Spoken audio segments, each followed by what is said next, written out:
Pessoal, tudo bem com vocês? Aqui é o professor Marcos Vinícius. Estamos aqui no canal Gols e Ideias, um canal que eu tenho para falar sobre futebol, que há muito tempo eu não publico um vídeo, mas a situação com que nós estamos vivendo hoje, de rebaixamento, de luta por título, que já foi, o Flamengo já abocanhou, mas nós precisamos fazer um vídeo sobre isso, justamente porque mexe muito com os brios, os nossos brios passionais. E o futebol não é somente emoção, mas é também razão.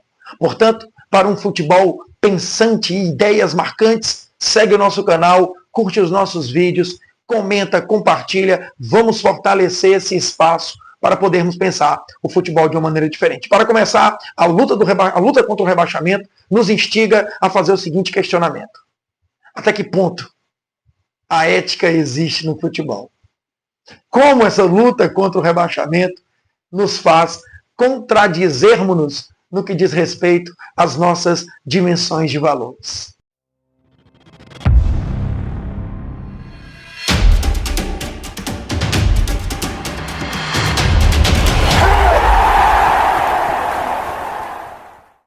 Para responder tal questão, nós vamos partir da seguinte reflexão.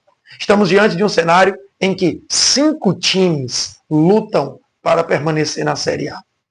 Portanto, essa luta que hoje tem à frente o Santos, pouco atrás o Ceará, o Fortaleza na boquinha da zona, que fez uma campanha de recuperação incrível, e o Vitória e o Inter já estão na zona, esperando aí a oportunidade para poder sair.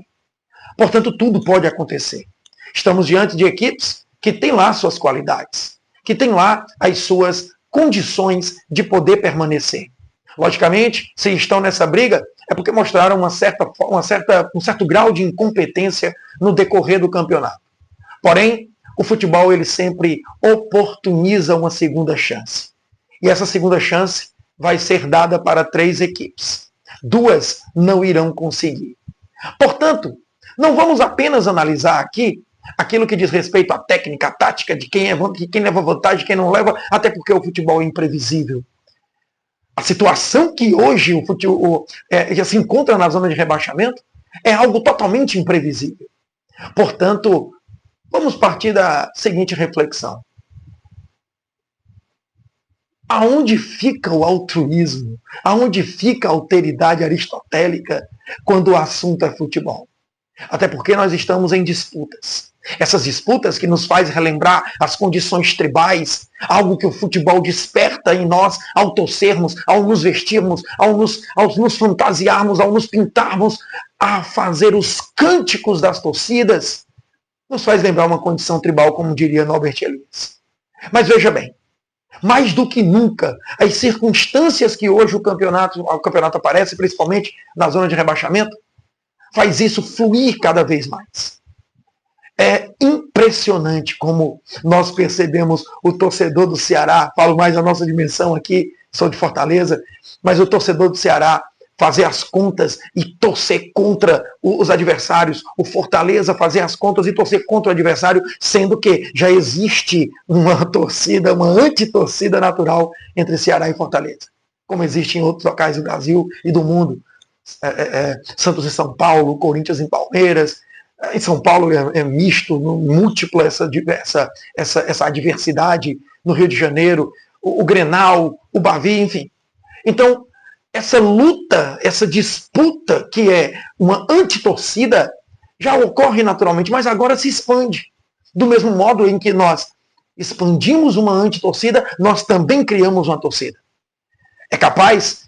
Veja só como o futebol nos coloca em situações complexas.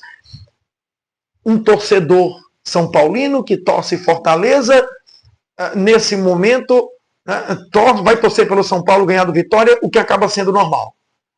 Mas acontece também de um torcedor do Corinthians que torce para o Ceará, vai torcer para o São Paulo vencer o Vitória para não afetar o Ceará. Veja só como o futebol nos coloca em dimensões inimagináveis. Portanto, a quebra dessas circunstâncias, a quebra dessas questões, são pontos que ficam aí expostos nessa luta contra o rebaixamento. A nossa capacidade de tornar o futebol ainda mais voltado para este conflito. Mas quando falamos em conflito, não estamos falando aqui da condição bélica. Nós estamos nos referindo ao defender o que é nosso.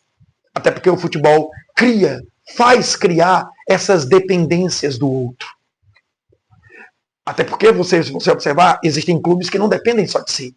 Como Vitória, como Internacional. Então tem que torcer para um, tem que torcer para outro, tem que fazer ali uma análise de resultados, de prováveis resultados. Ou seja, o futebol impulsiona a quebra dessas circunstâncias, as circunstâncias morais, as circunstâncias afetivas, as circunstâncias éticas.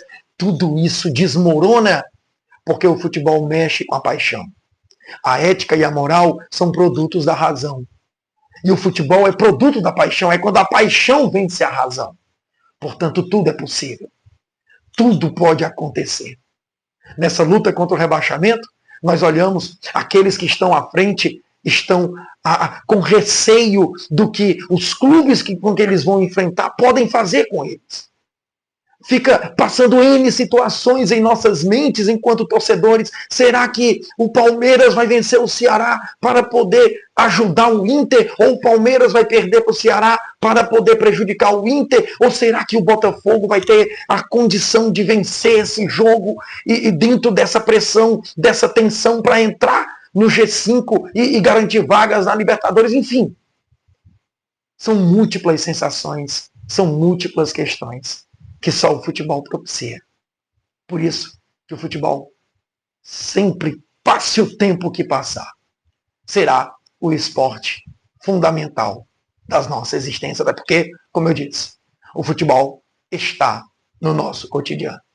Portanto, que vençam os melhores, que sobrevivam aqueles que de fato fizerem por merecer.